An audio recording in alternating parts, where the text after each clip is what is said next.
Hi, this is Marcel of Marcel on Tech, and today we are reviewing one of my favorite brands and one of their flagship devices. This is the Samsung Galaxy S23 Ultra. We're 3 months down the line since this bad boy was released, and I want to tell you some of the pros and cons that I've discovered since using this for the last 2 weeks. Okay, let's get into it.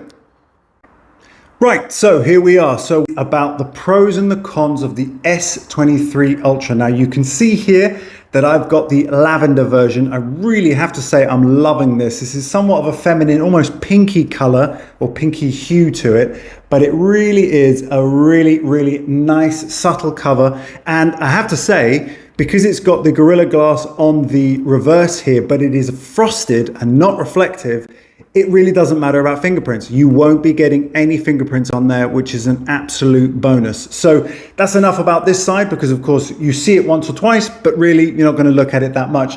The key to this thing is the display. Now this is an AMOLED display, 2K effectively, really high resolution. I actually found this wallpaper here that is absolutely epic. If you take a close look at it, you can basically get immersed in what looks like 3D stargazing. I'll put a link to the app in the description below, but it really is absolutely epic, and it looks fantastic on this panel because all the blacks are really black and the colors are really bright and punchy. So this display, and as with all Samsung displays really since for the last 5 years, you're never going to be disappointed. It is absolutely brilliant, and it's a bit like having an IMAX in your pocket. So it's really cool. Love this display.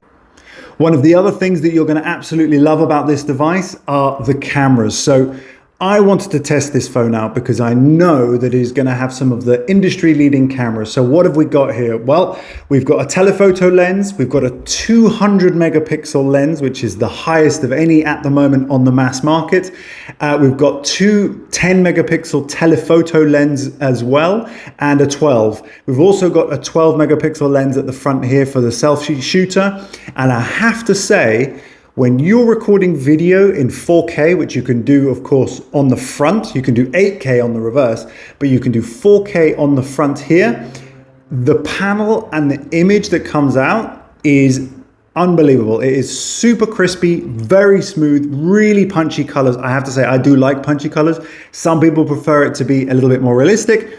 I love the bright colors, I love the rich images, and the video that I can record on this, even just from the selfie front camera, is absolutely epic. So you will not fail with video and imagery on this device because there's so much versatility, and that's not even mentioning the 100 times zoom. Now, of course, up to about 30 times zoom, the images are pretty useful and usable. Anything beyond the 100 or the 30 is not going to be terribly good, but it's quite fun. It's a little gimmicky. What is really fun are the moon images, and we know that there's been a lot of discussion about the AI technology used when taking a photo of the moon, and that the phone is actually adapting the image based on it understanding that it is the moon, but still the images are absolutely epic. I can't get enough of them, and they look different every time. So it's not that it's the same image like Huawei that was apparently doing. The image changes based on the position of the moon, but somehow the AI manages to adapt to it as well. So really cool. So performance is going to be a big part of using this device. And this bad boy, of course, has the Snapdragon 8 Gen 2, which of course is the latest flagship CPU from Snapdragon. And you're not going to know how fast it is until you actually use it. Now, is it a huge difference from the Gen 1, or is it a huge difference from even older Snapdragon performances? Well, I find that the Samsung software, when the memory gets fuller, it's going to start to slow down and lag. That happens on most, even on the high-end devices. This one is the 256 gigabyte, so it's got quite a lot of storage. That's actually where they start, which is fantastic. It's got 16 gigs of RAM as well, so it's got plenty of storage in there. I haven't had any stutter. I haven't had any crashes or app misperformances whatsoever. Even with this live wallpaper, it just functions really well. And I do have to say, I love the Samsung software as well. So One UI 5 really is super crispy. Gaming works really. I haven't yet found a game that it can't handle at the high end, top end performance, but that is what you would expect for a flagship device. So performance, this thing is going to see you through for at least a few years if you're looking for a long-term device. Battery life. This bad boy is rocking a 5,000 milliamp hour battery, and that means that it will definitely get you through the day. When I find a device that I actually am more impressed with the battery life, I tend to change the way I charge it. Usually I charge them overnight, or at least I charge it before bed so as not to have it going on all night, or I'll adjust the settings so that you can slow down super fast charging at night so that it conserves the battery. Now, there are software features to do that. If you want to know more about how to do that, put a comment below. There's some clever features so that it doesn't do super fast charging overnight, and you can do a slow charge, which puts much less strain on the battery and doesn't generate any heat. But because I have a wireless charger in my office, and I can top up every now and then in my car as well, I'm still ending the day with 40%. With YouTube, with a little bit of gaming, a lot of interaction on WhatsApp and things like that, I'm still ending my day with about 40%, even with these little top-ups. So the battery life is really, really good. But there is a sacrifice that you'll pay in the cons section as well. So let's get on to that in a moment. Now, the S Pen. This device obviously graduates or is an evolution of the Note lineup, which I was a huge fan of. In fact, I still have my Note 10 Plus because it's such a fantastic phone. This device now uses the S Pen as well, and it works absolutely brilliantly. Is it very useful? Well, it's arguable, right? If some people might find they never ever use it, but I think having it is better than not having it, especially at this price point. So if you're in this price range, this really tips the device over the edge in terms of usability, functionality, because you can use this as a remote for your camera to take a photo. You can use this from far. You can take notes instantly as soon as you take it out of your pocket. There are so many functions from this. One of the things my kids love about this is the Pen Up app, which is available on all Galaxy devices that have an S Pen attached. Is really, really fun for them to do coloring and so on and so forth, and they love it. Now, if the phone detects that your S Pen is away from the phone, it will actually give you a notification so you don't forget it or put it down and not put it back in. It will let you know about that. So the S Pen has so many features. That's a video all by itself.